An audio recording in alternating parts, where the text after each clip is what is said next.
Jaya Shriman Narayana. Jaya Bhagavan Shri Krishna. Jaya Shri Guru.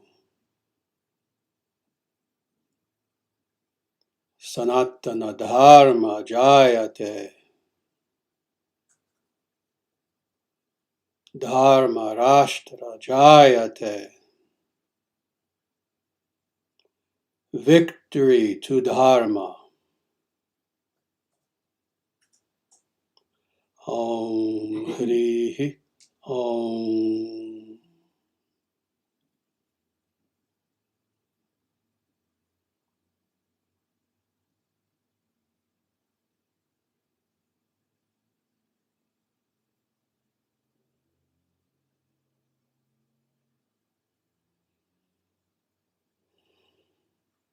Welcome everyone and namaste.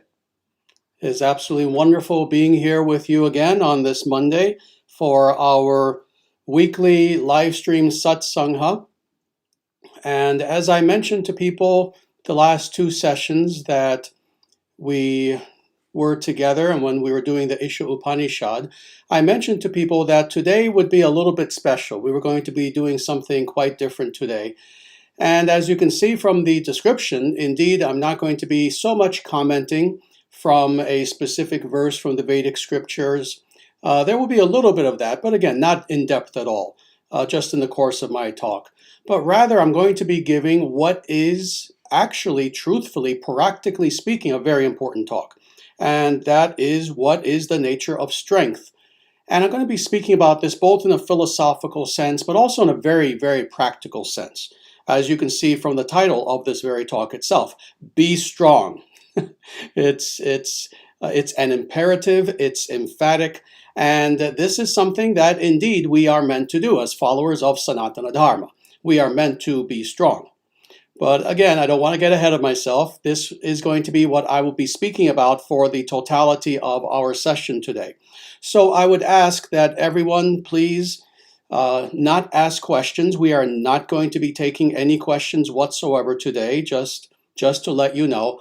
Instead, as a little reward for refraining from asking questions today, next time that we get together, next Monday, it will be a 1-hour session of just questions and answers. I will not be giving a talk. Rather, I will simply take questions from everyone in the audience. All right, so again, please refrain from asking questions because I will not be answering any questions whatsoever today. Instead, this will be a wonderful little, hopefully wonderful, little talk on the nature of strength and of being strong. First of all, let me just say that before we even talk about strength itself, we have to talk about how for the last roughly 50 years or so, and I would guesstimate this being since from around 1963, 64, 65 to the present time, what we have seen is that virtues in general, all positive virtues, all good virtues, have been very much under attack. They've been under attack in the media, again, since around that time period, since the mid-60s or so, up until this very day. Good virtues have been under attack, and then conversely, bad virtues, evil virtues, if you can even call them virtues, let's say bad, evil, negative characteristics, character traits, have been extolled by the media, by academia, by the culture, etc., etc. So this is something that we have seen, and this has been done very much on purpose. This is something that has been done by design in order to weaken us internally, in order to weaken us by, again, this inversion of values, taking what are eternal values, values that people across the world since time immemorial have recognized as being very important, very positive values that we are meant to have if we're going to be successful individuals in this world. These values have been very much under attack, and instead, the opposite of those values have been celebrated. Again, not by the people. This is not something that was done by the people themselves, but rather by those individuals who, again, are, let's say, controlling our society, controlling us. So of all these virtues, and of course I can give a long list as far as what these virtues are, goodness itself, discipline, morality, etc., etc. But of all of these, one of the virtues that has been most under attack, and for good reason, is strength. The idea of strength. And indeed, this being the case, this is why I'm giving this talk, is because strength is something that has been lost for many, many years now. The proper understanding of what it means to be strong, the proper understanding of what it means to not be a weak individual, and indeed what that even means. Because interestingly, even when it comes to the idea of strength, there are a lot of course, stereotypes about what is the nature of strength. And interestingly, again, in the media itself, the media has fostered many of these stereotypes. And it's for this reason that their project to take away the virtue of strength from individuals and make people weaker morally, spiritually, psychologically, etc. This is one reason why this campaign has been so effective, is because, again, the media has perpetuated many stereotypes about what indeed it even means to be strong. So thus, for a lot of people have this idea that, oh, what it means to be strong is, oh, you just have a lot of bravado, and you have a big mouth, and you're someone who's a bully, and you're someone who's very aggressive, etc., etc. That being strong is primarily a physical trait. It means that, oh, you go to the gym every day and you build massive muscles, and this is exclusively what it means to be strong. Or that being strong means being foolhardy, being an individual who just kind of leaps into a situation without really thinking about the consequences of that situation, and on and on and on. Again, there are many stereotypes about what it means to be strong, and hopefully, in the course of this talk, many of these stereotypes will indeed be dispelled. In fact, more than this, I would say that it is my hope that this talk will surprise people. Because again, seeing the title of the talk, Be Strong, and knowing that the topic for today is indeed what it means to be strong, I'm sure a lot of people already have come to this talk with certain ideas in mind. I think that ultimately you're going to be surprised that, again, being strong does not involve any of these stereotypes whatsoever.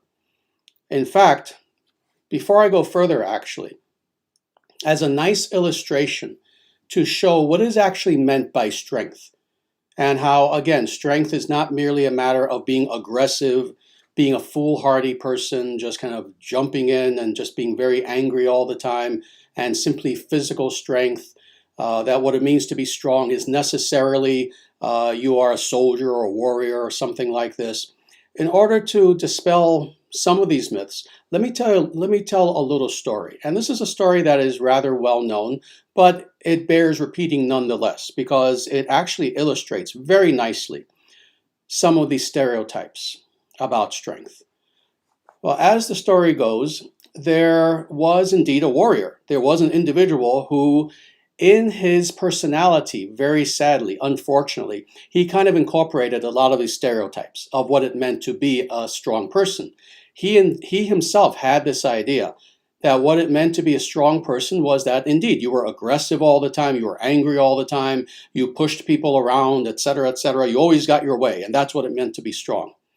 Well, interestingly, even though he had many of these negative character traits, at the same time, he was a spiritual seeker. He really was somebody who, despite himself, he wanted to know, well, how am I meant to act in such a way that I can make spiritual progress? And especially since at this point, he had been a warrior for quite some time, and he had seen so many things on the battlefield, just terrible things, etc. He was especially now curious to learn about true spirituality. So what ended up happening is this warrior approached a sage. And this was a very wise sage, as you will see.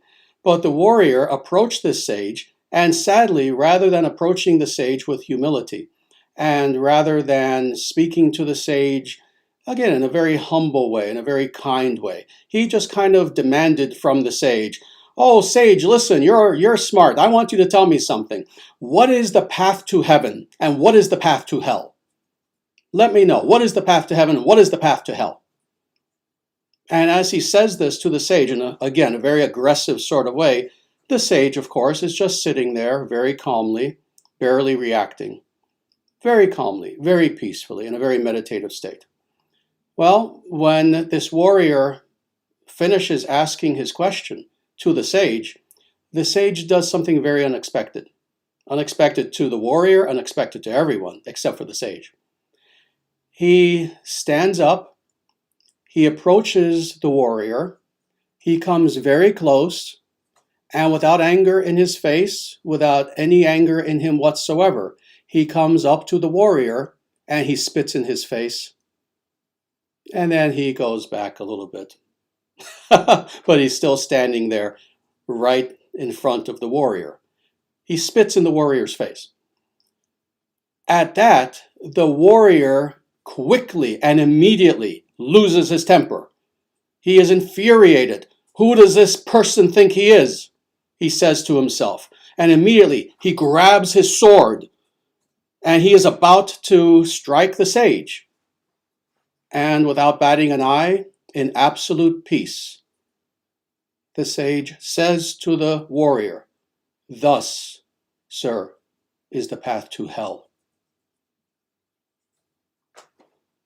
With that, the warrior is startled and he comes to his senses and he realizes, oh, this sage is wiser than I thought, infinitely wiser than I thought. And he realizes, I was about to kill this sage. I was about to kill this person just due to my own stupidity, just due to my own lack of control over my emotions. And he takes his sword. He puts it back in the sheath, and he brings his hands together, and he offers his obeisances humbly to the sage. And the sage, still looking at this warrior, then says to him,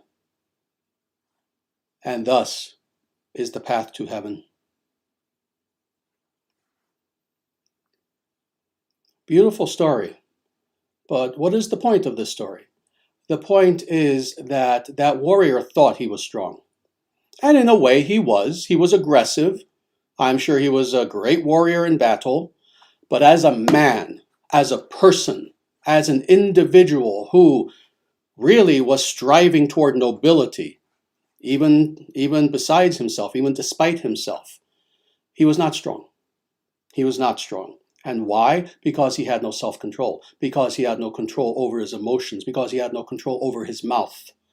Because as physically strong, as aggressive as he was, he had no control, he had no mastery over himself, and thus he was a weakling. So again, this is one of the stereotypes about what it means to be strong.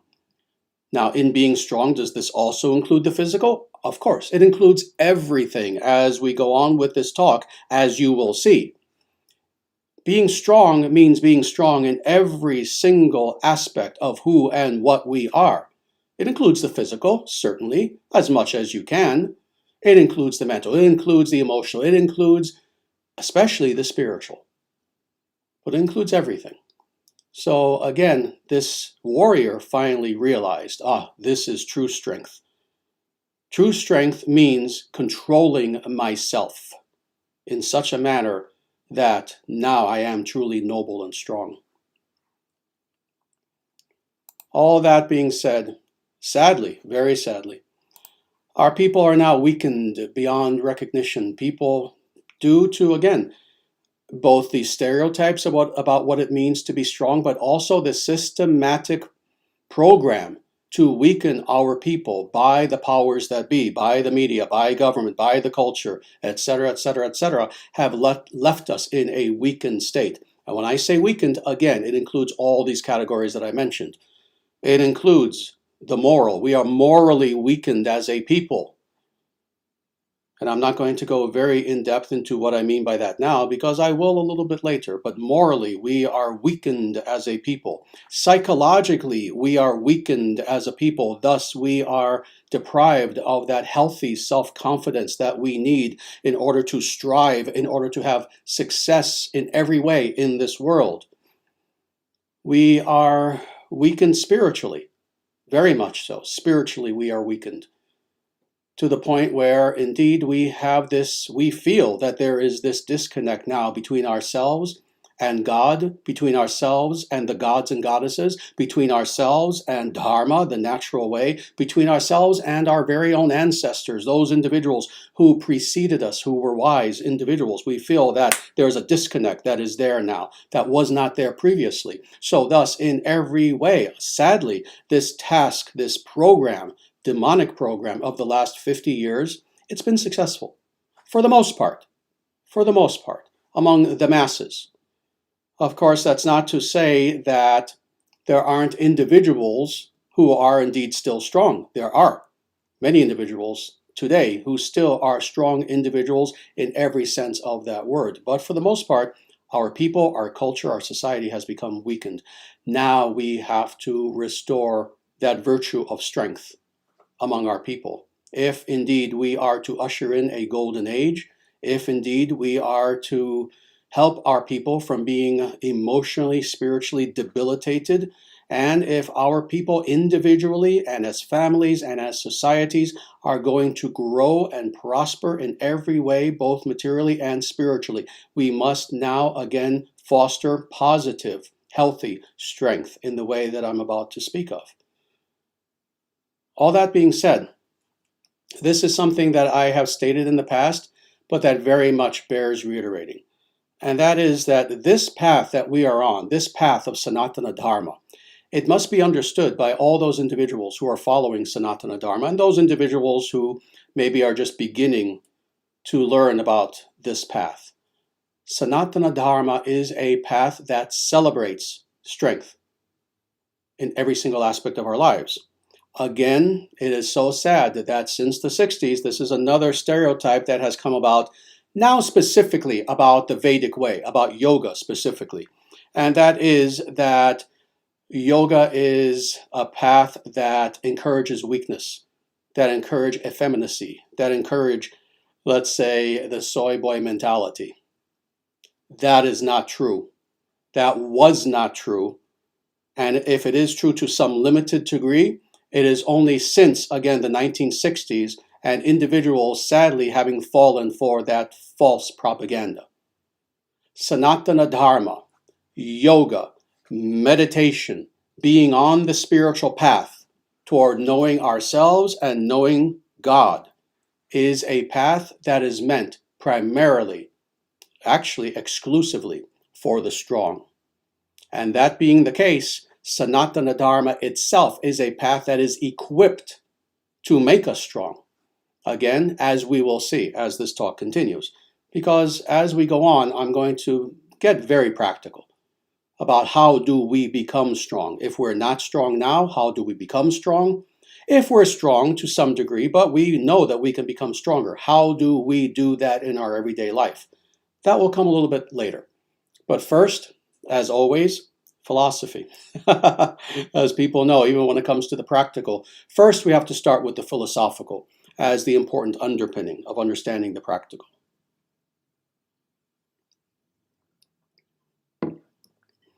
So first, let us begin. What is strength itself? What is even meant by strength? Well, from the Vedic perspective, that is from a purely philosophical perspective, strength itself is a metaphysical phenomenon. It is a metaphysical principle, a metaphysical power. Indeed, in the Sanskrit, strength is known as bala, B-A-L-A, bala. This is the actual word that we encounter, is bala. And again, this primarily is a metaphysical principle. It is something that is itself, indeed, an attribute of the divine. It is a divine attribute. It is an attribute of God, where we find strength, the very idea, the very concept, the very power of strength itself personified. This power is sourced in God, and it is indeed one of the divine attributes of God.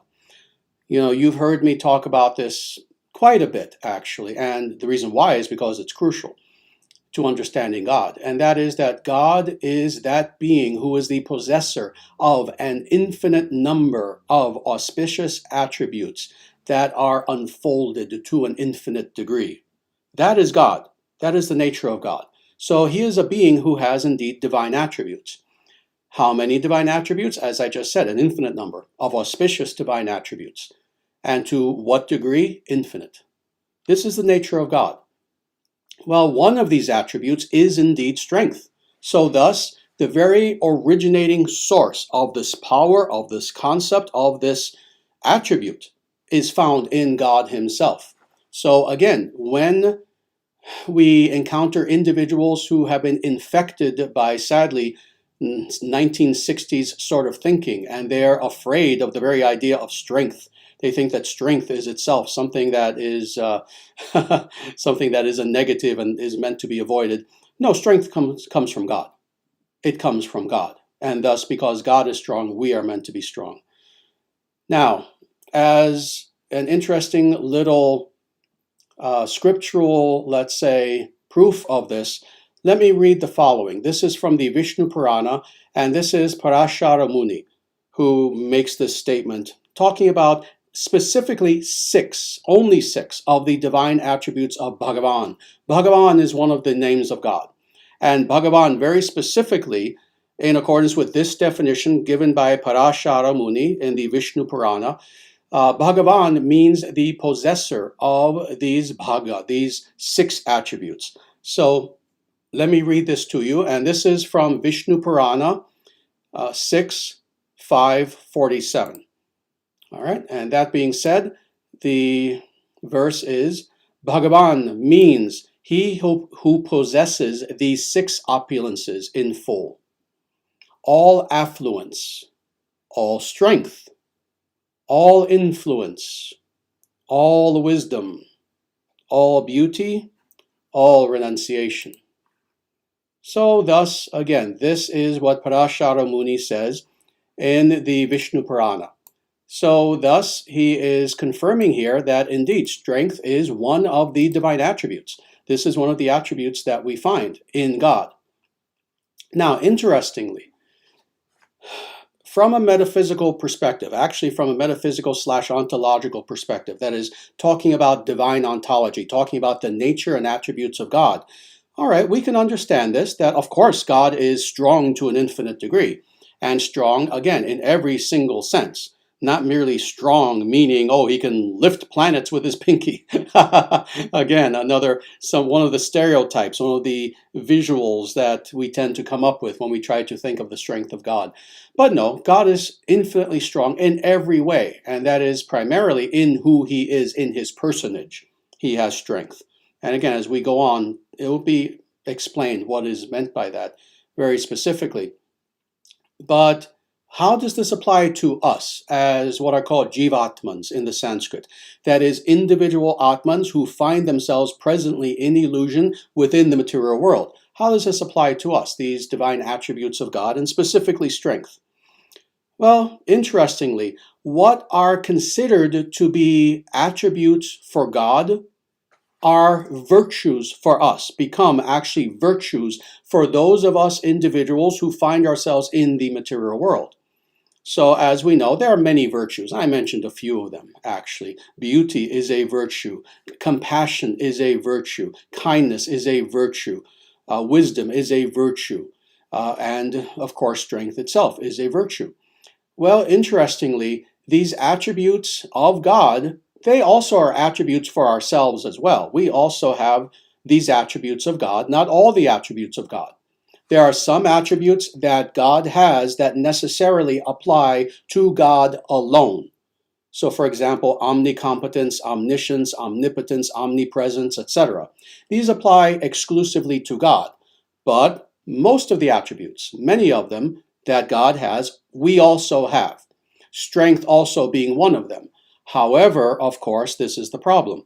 Being now within the material realm, we find ourselves somewhat disconnected from ourselves and thus from our very own attributes. This is why, even though wisdom is a natural attribute that we have, often we're not wise. And on with all these attributes. Well, this is the same with strength as well. So thus, for us, these are virtues. These are virtues that are meant to be aspired toward, that are meant to be cultivated in ourselves. So this is the case very much for for strength as well. Strength is a virtue that we must develop. Now, in order to, again, give more scriptural, let's say, scriptural foundation to this notion that our strength itself is sourced in God, I want to quote this really half verse. It's not the full verse, but this is what applies to our talk today from the Bhagavad-gita. And this is Bhagavad-gita, chapter 7, verse 11. And this talks about what is indeed the source of strength. And this is Krishna speaking. Krishna, of course, being the avatara, the incarnation of God, and thus being fully in his rights to speak as if he is God, because he is God. Krishna, being the avatar of Narayana, is God. So he says here to Arjuna, he says, I am the strength of the strong, devoid of passion and desire. Interesting little clause at the end, no? So again, God confirms that he is the source of all positive attributes, and in this specific case, very appropriately for the talk that we're giving today, speaking very specifically about strength. So let me just read this one more time. Krishna says, I am the strength of the strong. I am the strength of the strong, meaning that, again, we find all of these positive, auspicious attributes first and foremost sourced in the personage of God. And because God has these positive attributes, therefore we share in those positive attributes. But now, very interesting how he gives this little clause. Again, explaining that strength is not simply the stereotypical idea that we have that, oh yes, you can lift a lot of weight. As people know, I love going to the gym, and you'll get some people who you can almost tell just by watching them that, yeah, that's their idea of strength. How much can I lift? How much can I bench press, etc. Well, Krishna explains that, no, that's not what I mean by strength. I am the strength of the strong, devoid of passion and desire. In other words, that individual who is truly strong is an individual who is spiritual, who is devoid of passion, who is a person who is devoid of material desire, and thus who has what? Self-mastery. You see, you'll begin to see this theme as we continue, that true strength means strength within, more so than how much you can lift. Strength within. So thus, strength in itself for ourselves, for those of us who are on the spiritual path, for those of us who truly want to unfold true strength from within us, strength is a virtue. It's a virtue. It's not just a tool. And it's important to understand this juxtaposed relationship between the two. Again, for most individuals, strength is a tool. Strength is just a power. It's something that you can use to achieve what you want to achieve, whether it's something good, whether it's something bad, etc. But strength is just a tool for most people. Well, this has to be made very clear, that strength is not just some tool. Rather, it is a virtue. Rather, it is something that has inherent goodness in itself. It has inherent value in itself. That is the nature of a virtue. And thus, strength is something which we may or may not ever fully deploy in this world. But nonetheless, if we have it within as a virtue, then we have a wealth that is beyond reckoning. So this is something that is very important to understand. And like all virtues, of course, strength is something which, again, being jivatmans, being individuals who are in illusion, it's something that needs to be cultivated. It's something that needs to be developed. For, again, as I said before, for those individuals who maybe are not very strong in any way and you want to just begin the journey of realizing your own inner strength, for those individuals, but then also for individuals who you may already have a lot of strength to you, you may already consider yourself to be strong. Oh, but you know in your moments of humility that you have so much more progress to make. Strength is something that needs to be cultivated and grown within us. It's something that, like any good thing, comes with time, comes with practice, etc. So strength itself, strength is foundational to what it means to have a good life. If we do not have strength, then we don't, unfortunately, have the ability to really cultivate many of the other virtues either.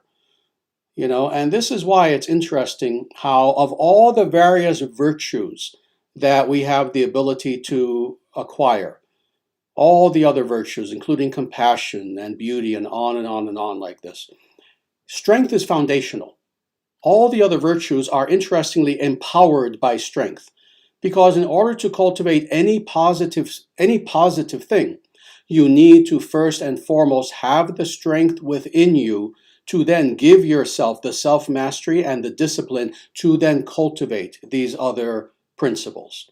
So again, this is why it's so important to understand that strength is somewhat different from the other virtues in that strength is itself foundational to the other virtues. It's interesting, as a little aside, let me tell a little story actually about one of the reasons why I decided to give this talk, interestingly.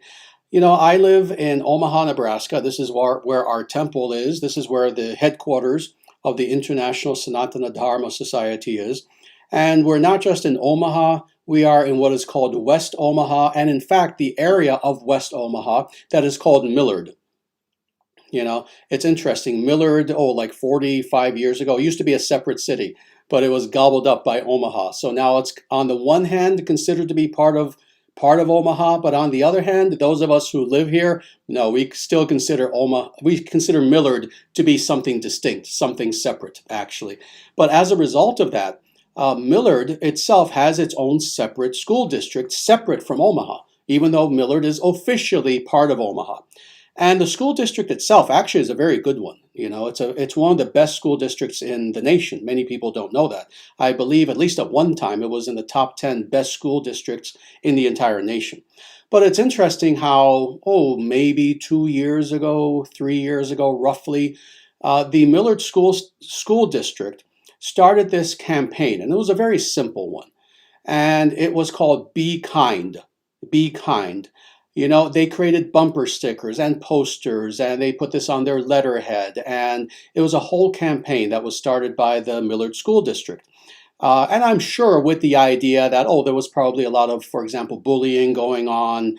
And, this was maybe an attempt to stifle this bullying and to indeed encourage what is a very good thing, what is a very good virtue, and that is that people should be kind to one another. But it's interesting how, again, living here, I kept seeing this everywhere. Be kind, be kind. There's a bumper sticker, be kind. And again, it all originated from this Millard School District.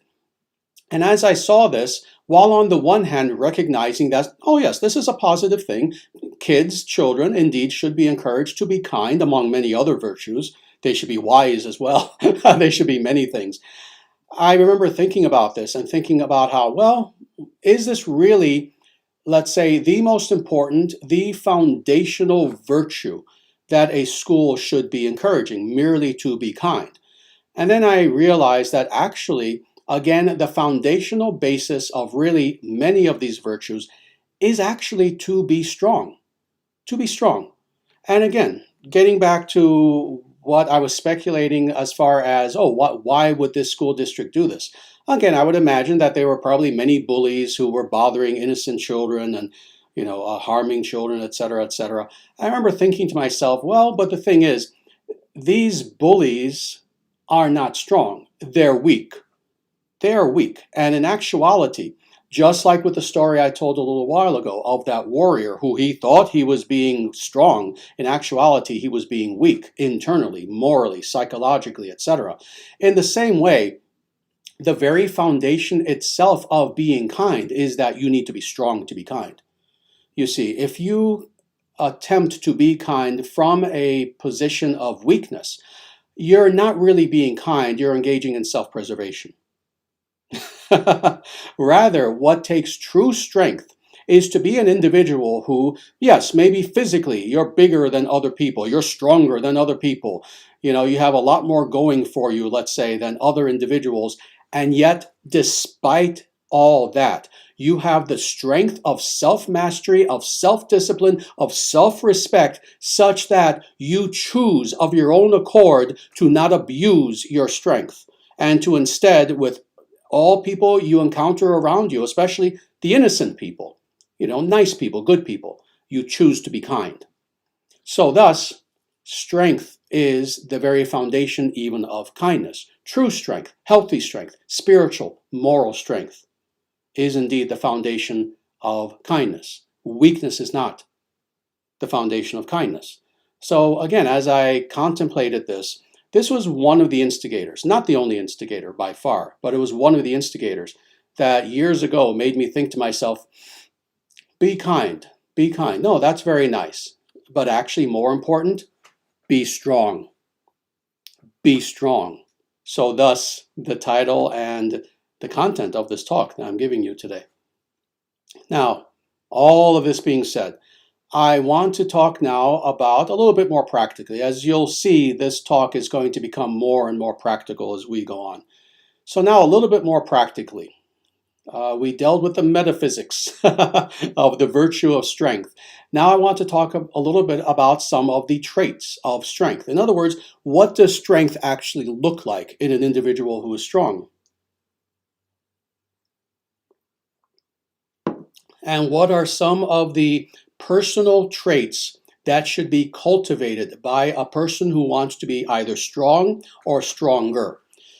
So now it begins to become very practical. At this point, if you have a pen, start taking notes.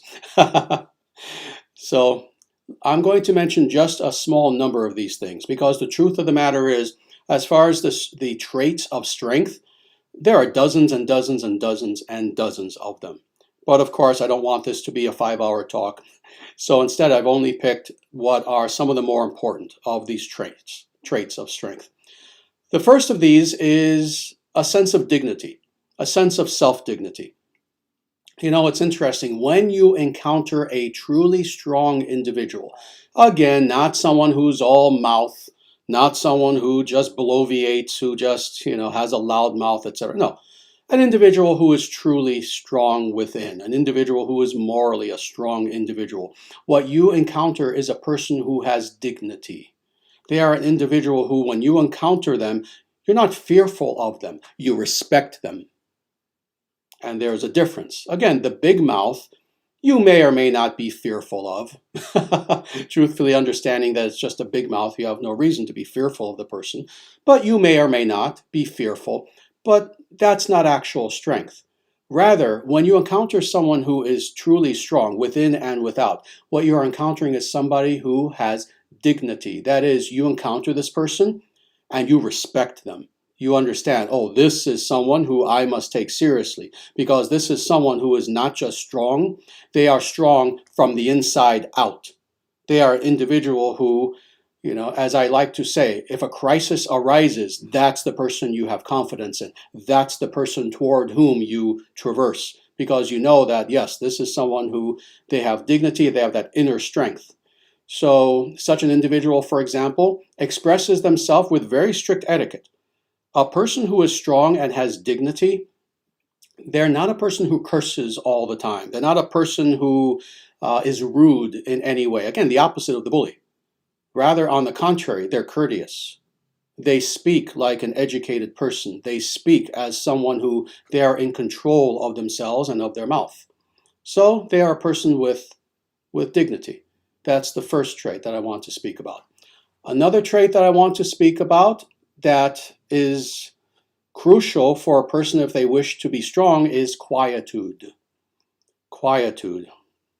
A person who is strong is a person who is calm, who is peaceful, who has control over their mouth, and who is not always blathering and blathering and talking and talking and talking. You've heard this saying about the strong and silent type, correct? If you haven't, because you're under the age of 15 or something, you've just never heard that term, look it up. Look it up. It's an actual saying that you'll encounter someone and say, oh yeah, he's the strong and silent type. So thus, even in the common imagination, among the people, this is something that's understood, that a truly strong individual is someone who has quietude. That is, they're not always talking, but rather, on the contrary, they tend to be quiet. And you are, if anything, trying to figure out what's going on in that person. What is he thinking? what's actually happening. And they're not quiet because they have nothing to say. That's not why they're quiet. On the contrary, that person, when they finally do speak, they have something to say, and it's like an atomic bomb very often. But in the meantime, they have, again, enough self-discipline that they don't need to be constantly talking, and trying to impress others. Rather, they are an individual who, when you see them, you understand, this is like a mountain. How much noise does a mountain make? A mountain is silent. A mountain is quiet. And yet, you cannot move a mountain due to its strength. That is what a truly strong individual is like. They are an individual who they are silent. They are quiet.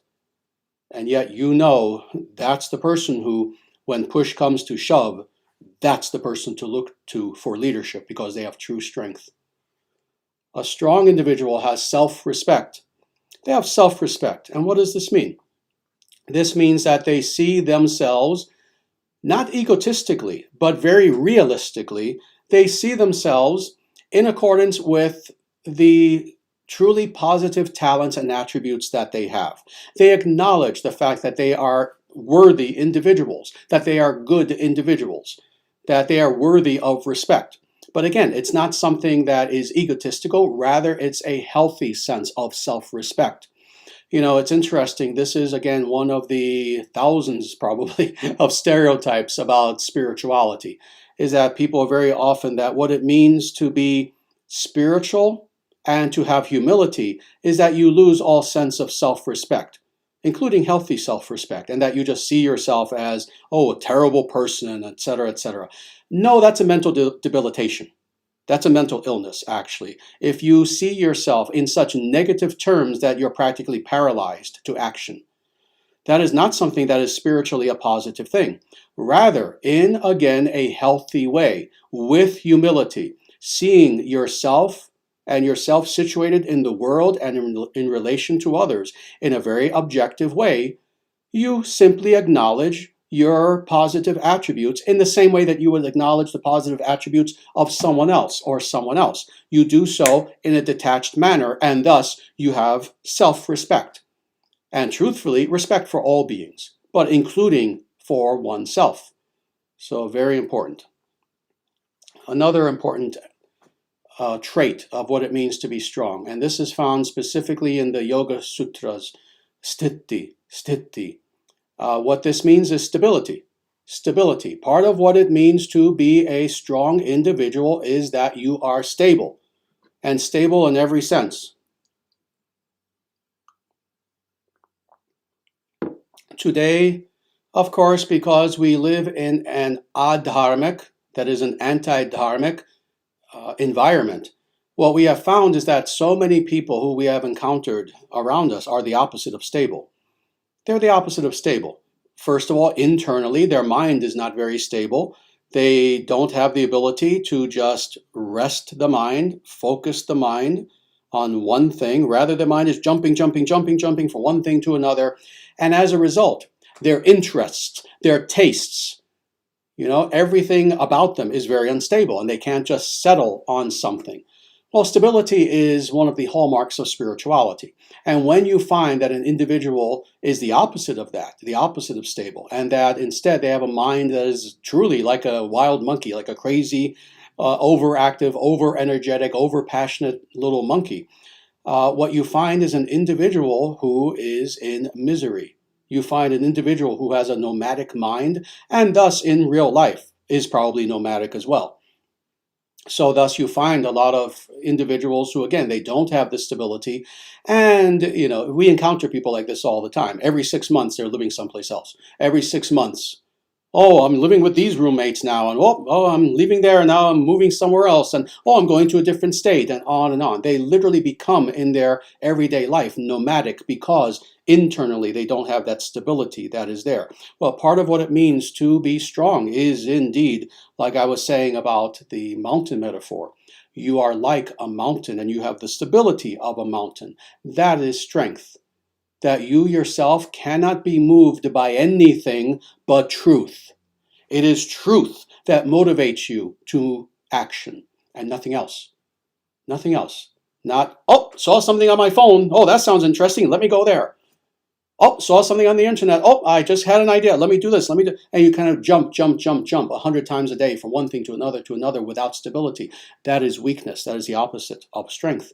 So part of what it means to be strong is indeed that you are stable in your mind and even in your activities as much as possible. You have routine. You have regulation of your life in every way. And as you can probably tell, I can go much deeper into that, but just due to time, don't want to go too much deeper. With all these traits, actually, I probably can talk about each of them for an hour. So important are these traits. The next thing I want to talk about is indeed self-discipline.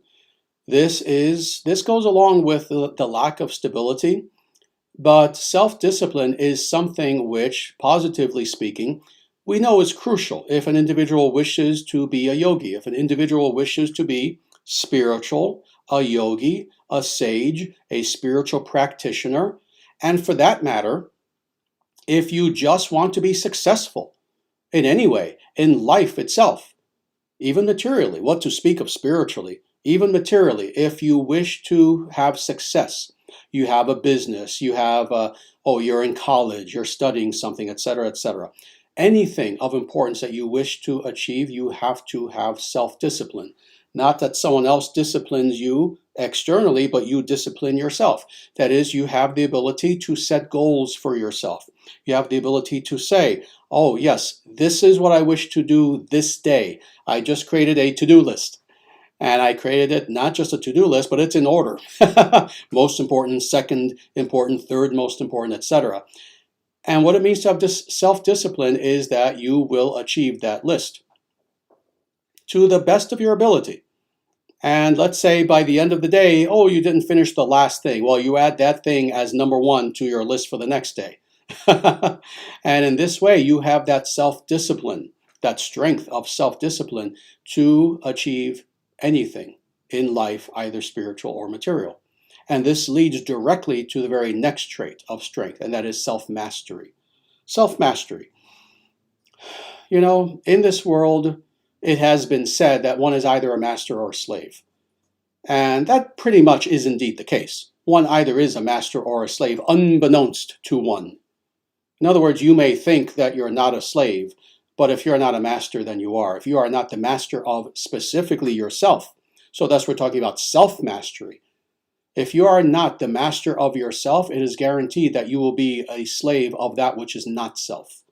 You will be a slave to habits. You will be a slave to vices. You will be a slave to other individuals. You will be a slave to the media, to propaganda, etc., etc., etc., to other individuals who are, in a nefarious way, smarter than you, manipulative, etc. So thus, this idea of self-mastery is something that's of crucial importance. If you do not wish to be a slave in any way, then you must be the master of yourself in every way. So with that, let's go on just a little bit more, a few more of these important traits. Focus, focus, focus. I've spoken about this in the past, how crucial this is in order to cultivate inner strength, in order to be a leader, in order to, again, accomplish anything of importance, either spiritual or material. If you have focus like a laser beam, you can accomplish anything in this world.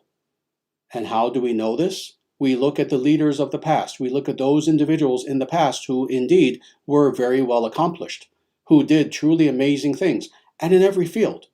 Individuals who were very spiritual, individuals who were generals, who were tremendous business people, people who were master artists, individuals who were philosophers, who were great academicians, who were true scholars, real scholars, not like the professors of today, very few of whom are actual scholars in any way whatsoever, rather than purveyors of propaganda. But no, those individuals who were true scholars, and etc., etc.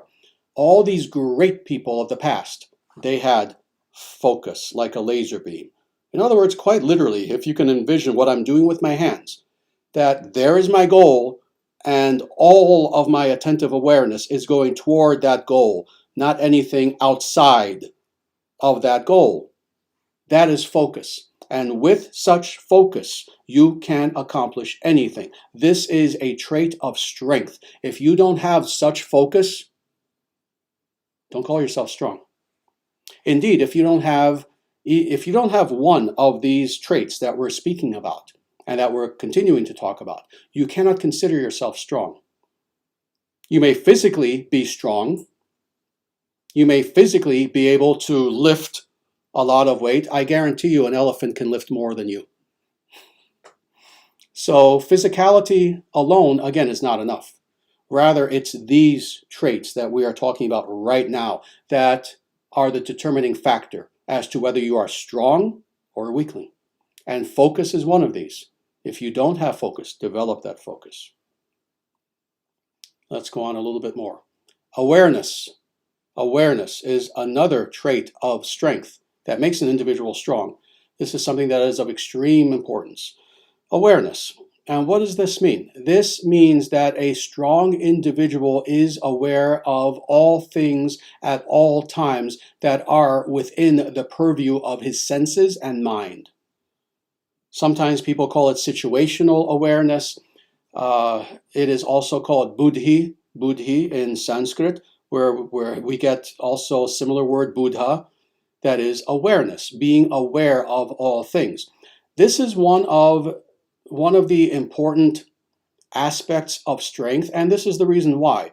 When you are aware of all things, of all people, of what's happening around you at all times, of the seen and the unseen, of the blunt and the subtle that is occurring in interactions around you, etc. What this then means is that you are now equipped to handle any situation in an appropriate way. So thus, having that awareness is very important materially, but also spiritually as well. Because also by awareness, of course, we also mean the spiritual. By awareness, we also mean being spiritually aware, being aware of yourself and who you truly are as Atman, as eternal spirit, as consciousness. Wherever you happen to find yourself at any given part of the day, in any situation, you are always aware, regardless of whether you're in a crazy situation, a dangerous situation, a calm situation, you are aware of your true self and who and what you truly are. You are aware even more of God and God's presence there within you.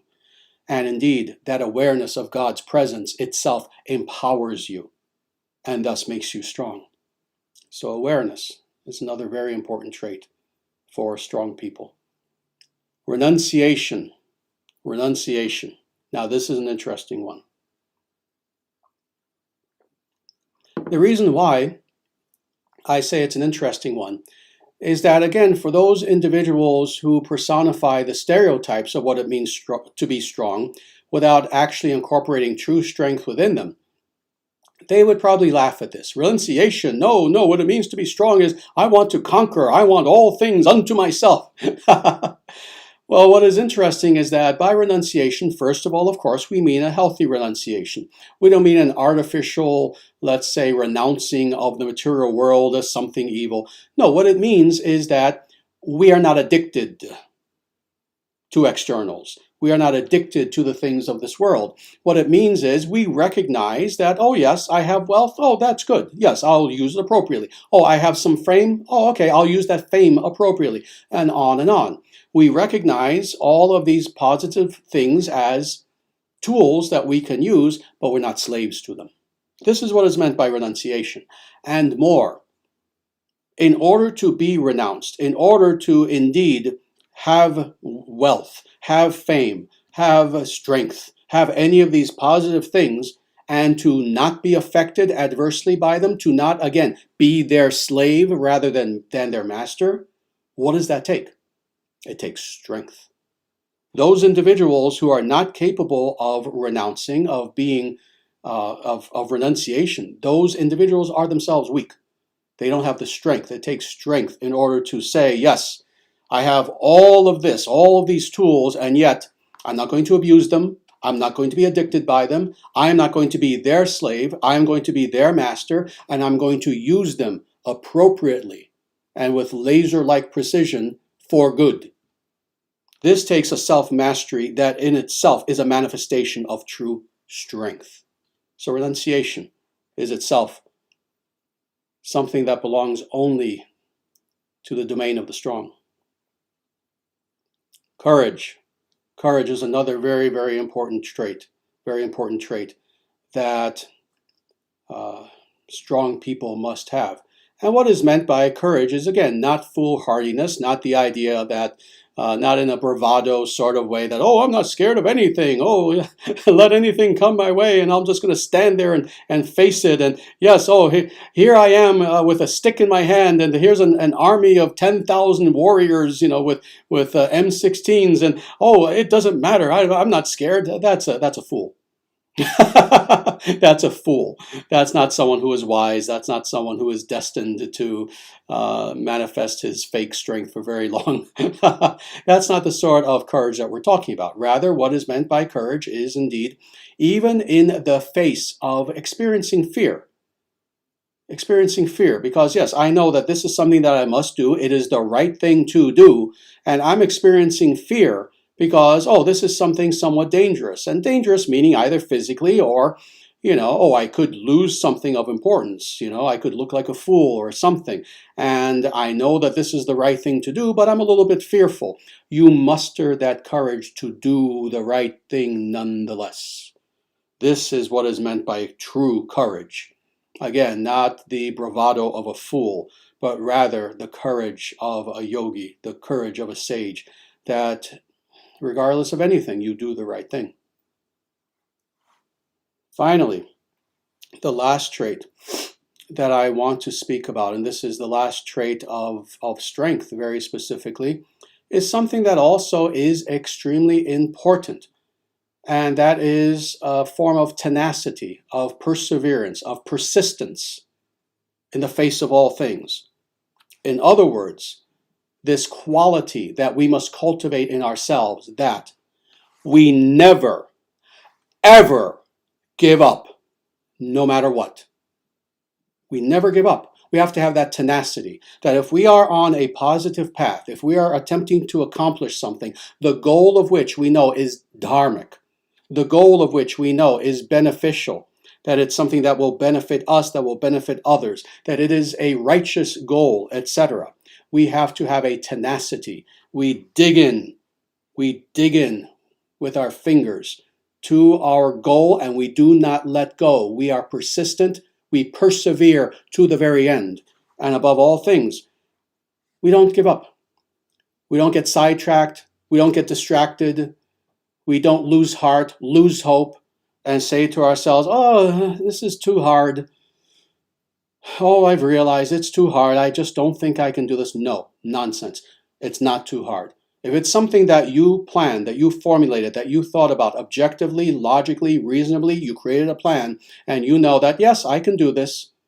You know that. You know intellectually. You know in your heart. You can do it. That being the case, you never lose hope.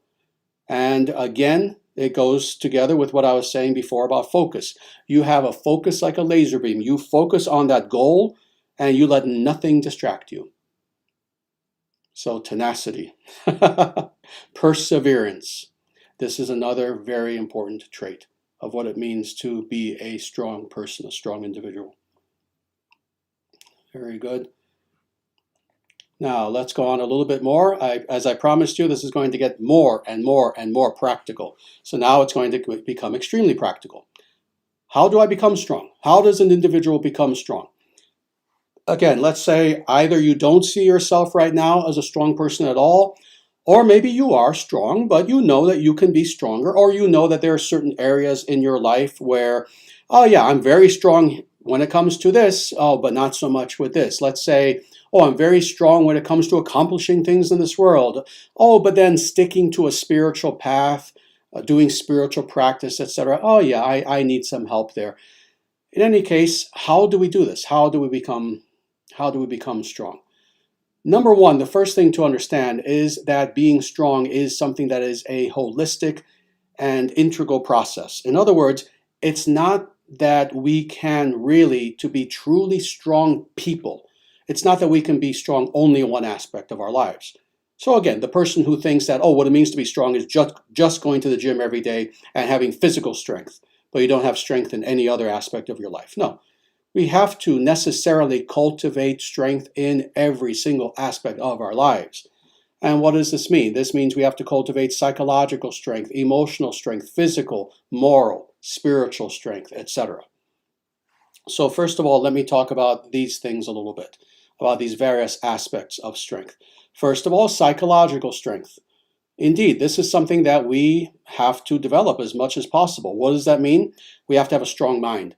We have to have a mind that works well. We have to have a mind that indeed is logical, that in which we know how to use the tools of reason, the tools of logic with mathematical precision in such a way that we can make the right decisions, and more, that we can use this powerful tool of mind, of the psyche actually, to unleash all those powers that are there within the psyche to affect our world around us. So psychologically, we have to have strength. The next thing is emotionally, we have to be strong. What does that mean?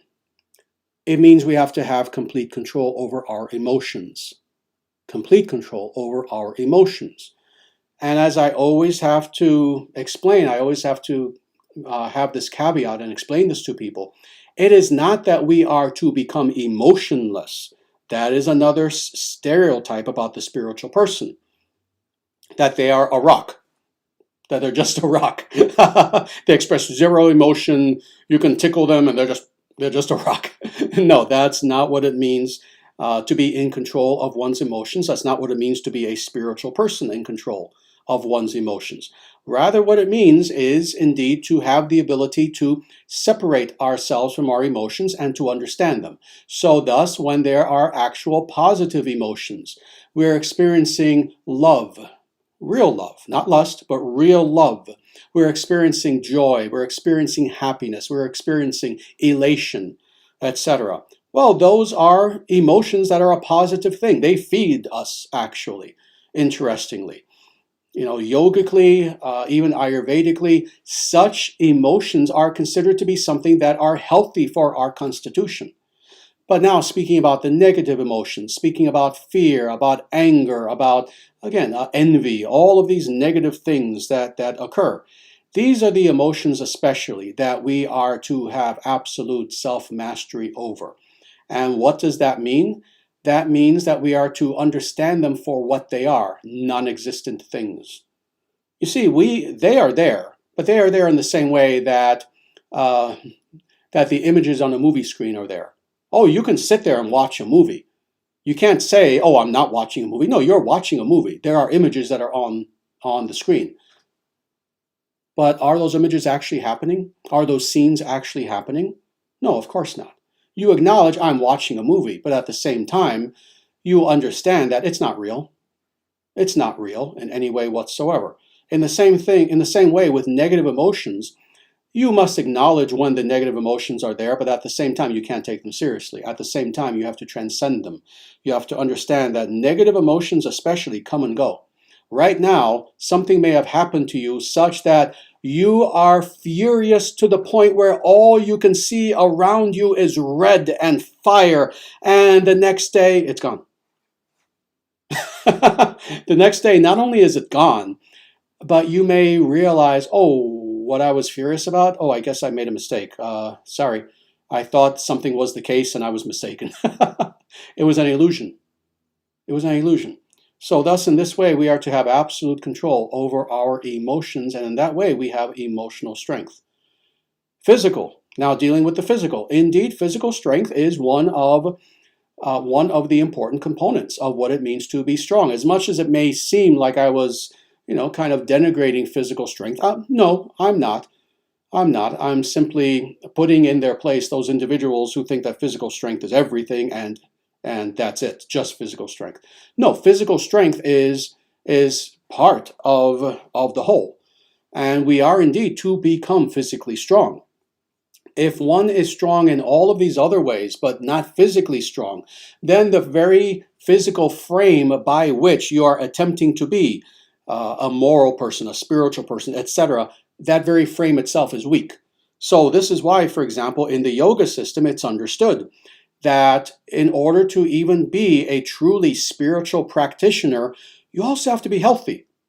You also have to take care of yourself. There's no such thing as, again, as some people, some foolish people will say, oh, I'm so spiritual that I just don't care about the body. I'm just going to let the body rot. Because, no, that's a fool. That's not a truly spiritual individual. A truly spiritual individual understands that, again, we are to take care of the body because the body is meant to serve the spirit. That being the case, indeed, go to the gym. Indeed, lift weights. Indeed, take natural healthy herbs and supplements and vitamins. Eat a very good diet, a very organic diet, a diet with that's rich in vitamins and nutrients, etc., etc. It means take walks in nature. It means breathe properly, do pranayama and breathe properly. It means do yoga, it means do asanas as much as you can, etc., etc., etc. So this also is indeed a part of what it means to be strong, is physically to be strong. Again, simply not physically exclusively, but physically along with the other items that we're talking about. The next thing is moral strength. Moral strength. This is something that is crucial today especially, and that has been snatched from us in, again, roughly the last 50 years, since roughly the mid-60s or so. We are meant to be morally, ethically strong. We are meant to be individuals who we follow a code of morality that is not a code that we make up, that is not a code where we pick and choose. Oh, let me make up my own code, let me make up my own principles. You see, that is of the nature of ego, that is the nature of hypocrisy, that is of the nature of cheating, where if you choose what codes you're going to follow, well, you're going to follow that which is convenient for you. You see, but the idea of morality is that you are doing not what is merely for you, but what is for others, correct? That is morality, that is ethics. So this is why when I say follow a code of ethics, the code is there. The code is found in the Vedic scriptures. In all of the many talks that I've given over the years, indeed, we've covered many of these. So please review, please go back to the older videos. Watch all the older videos if you can. And you will find that again and again, in many places, we cover this code of ethics that is found there in the Vedic scriptures, the scriptures of Sanatana Dharma. So in every way, become a morally strong person where you have principles that are Vedic, principles that are dharmic, that you consciously of your own free will adhere to, because you understand that part of what it means to be strong is to live not only for yourself, but for others as well, which is something only a strong person can do. And then finally, spiritually. Spiritually, we are meant to be strong spiritually. And what does this mean? This means, number one, with everything that you're doing in your life, again, even if you have a pretty active material life, let's say you are a business person, you're running a business, or you have some very demanding career, or again, you are a student, high school, college, anything like this. You have many family obligations, etc. Regardless of all that, in a healthy way, in a balanced way, you make God the center of all things. You make God the center of your life and of all that you do. It means that you have a strong sadhana practice. It means that you meditate. It means you do puja. It means that you read and study the Vedic scriptures, the Bhagavad-gita, the Srimad Bhagavatam, the Yoga Sutras, the Narada Bhakti Sutras, the Mahabharata, Ramayana, the Upanishads, and on and on and on. It means you have a discipline of daily study of the Vedic scriptures. It means that you are committed to truly knowing your true self and unfolding that true self more and more and more, and again, in that way, accessing that true strength that is there within, that is an attribute itself of your very soul. And then finally, it means being strong spiritually, that you have the strength within you to consciously, of your own free will, surrender your life unto God. See, it's interesting. For some individuals, when they hear the word surrender, they think of surrender in a negative way. Oh, you surrender to an enemy. No, you also surrender in love to your loved ones. You also surrender in love to your partner. You also surrender to reality. You also surrender to many positive things, and you do so freely. And to do so is a strength. In the same way, of our own free will, it takes strength and humility to surrender our lives unto God in this prapatti, this act of self-surrender unto God. More than anything, what this action of surrender unto God takes on our part is strength and tremendous courage. Now, all that being said, I'm going to go on just a little bit more. Not much more. Please bear with me, just another 5 minutes or so, something like that. And that's because this topic is indeed so important. I usually limit myself to an hour, not today, because this topic is too important, actually. And I think people are enjoying this topic and deriving benefit from this topic, so much so that indeed I want to go on just another few minutes, actually. And now talk about how we express that strength. How we express that strength. And there are 3 ways very specifically. We express that strength that we have within in our thoughts, in our words, in our actions. This is how we express strength, because of course it is one thing to be strong, but then it is also important to use that strength in God's service, to use that strength in seva, in service toward Dharma, etc., to help others, to benefit others, to make the world truly a better place. Truly a better place. You hear that all the time. Oh, I just want to make the world a better place. That's a very good sentiment. But truthfully, it is only by being a strong individual and having a good grasp of what is the meaning of Dharma that now you are equipped to truly make this world a better place. So how do we do this? First of all, in thoughts. Again, we are meant to be strong in our thoughts, and that is internally. Internally, we have to cultivate a sense of strength. You see, like so many people, there are so many people who externally they may seem strong, but internally they're weak. They're full of self-doubt. They're full of fear, etc., etc. Well, internally in our thoughts, in every situation that we encounter, our thoughts must always be of the nature of strength, of the nature of all the traits that I spoke about earlier and all throughout this talk. Internally, we have to be strong in our thoughts. We have to be strong in our words. Now, what is meant by that? Not that we insult people, not that we're rude. Again, that's the opposite of strength. That's a fool who has no control over their mouth. Rather, we have to speak truth and unadulterated and without fear, the way that I do with you every week. See, I don't insult people. You have never heard me curse, and you never will, because I don't. You don't curse. You don't yell. You don't scream. You don't insult people. You don't make people feel bad. On the contrary, what it means to speak strongly is that you speak what is true, and regardless of the circumstances, regardless of the repercussions. You speak what is true in such a way that it truly benefits people. You tell people not just what they want to hear, but what they need to hear. And in this way, you're expressing true strength in your words. And then finally, actions. In all of our actions, we are meant to be strong. In all of our actions, where applicable, we need to be strong. That is with everything that we try to accomplish in this world. We need to always operate from a place of strength and not weakness.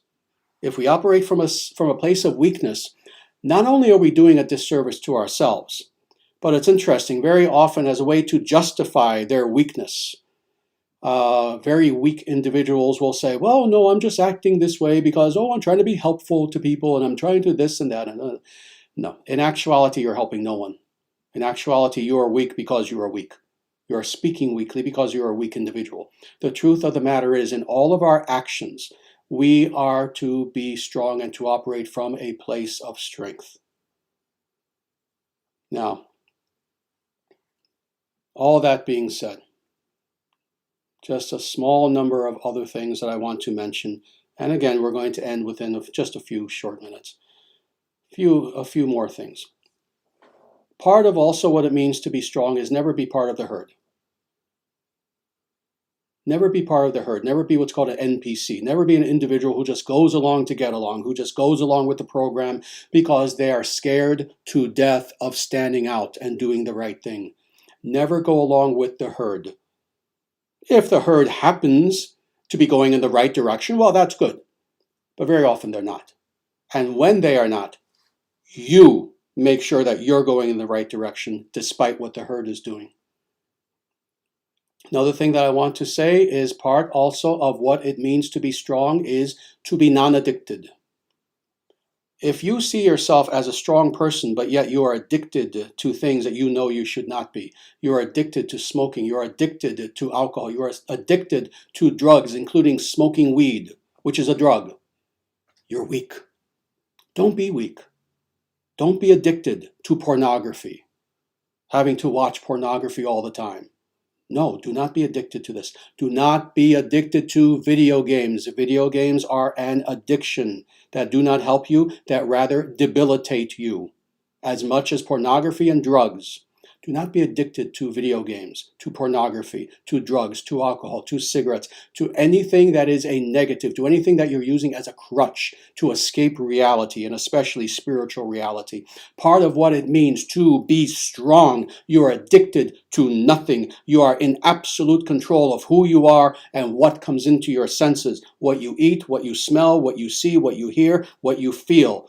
You are in control of your mind, and no other external factor that is debilitating and harmful to you will ever control you. If you are addicted to something right now, I ask you to change your mindset to precisely what I just said. Say to yourself, nothing that harms me and that comes to me from outside of myself will ever have mastery over me again. Rather, I will master it and I will dispose of it altogether. So be addicted to nothing. Very good. And thus I end my lecture for today by saying just one more thing. And that is this. What I've been speaking about now for the last almost hour and 20 minutes. Who does this apply to? This being strong. Be strong. Who does this apply to?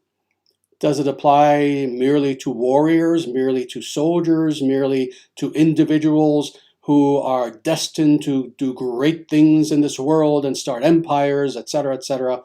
It applies to them, but not only them. It applies to you. It applies to you.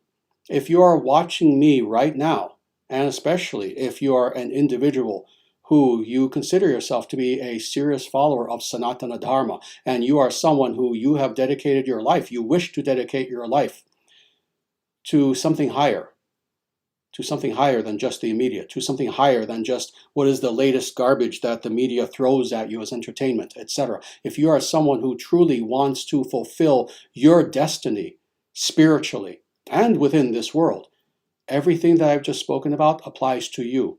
You can be strong if you choose to be. I guarantee you, if you choose to be, if you truly want to be strong, you can be. If you are already strong, but you want to be even stronger still, this applies to you. You can be stronger still. So never think that everything that I've just said here only applies to, let's say, that 1% of individuals who are going to accomplish massive things in this world. No, it applies to you. It applies to any individual who indeed wants to be a successful yogi, and more than anything wants to know God. So this is my message to you who are watching and listening to me right now. Be strong. Be strong. Be strong.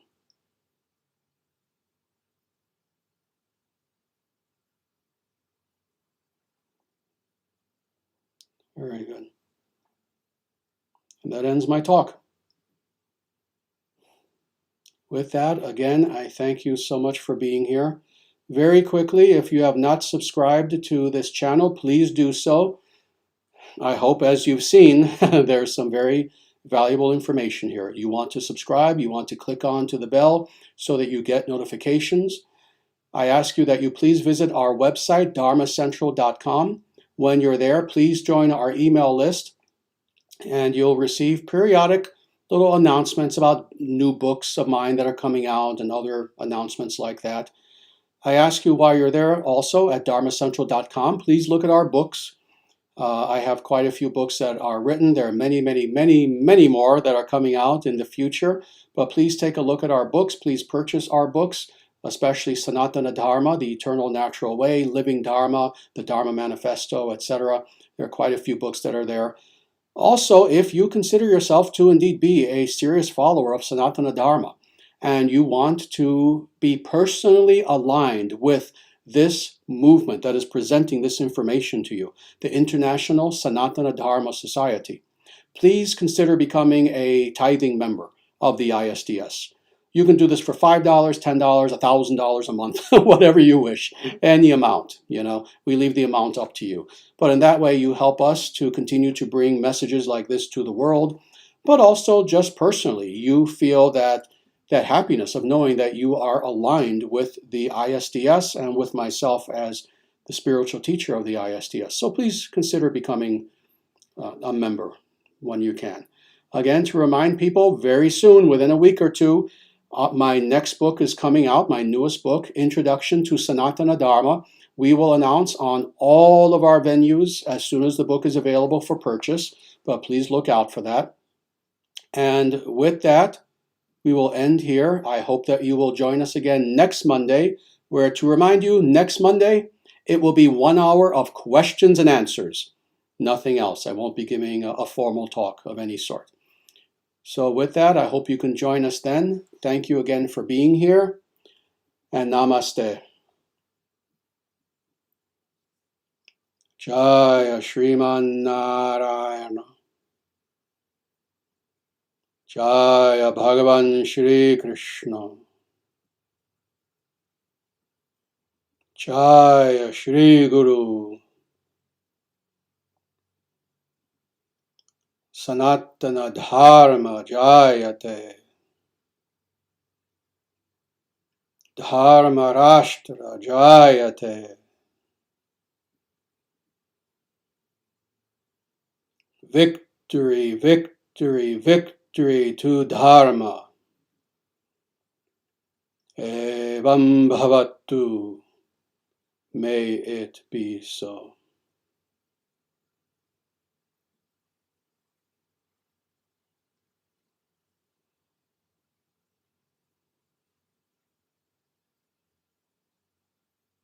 And with that, everyone, please take very good care of yourselves until next time we meet. And above all, be strong.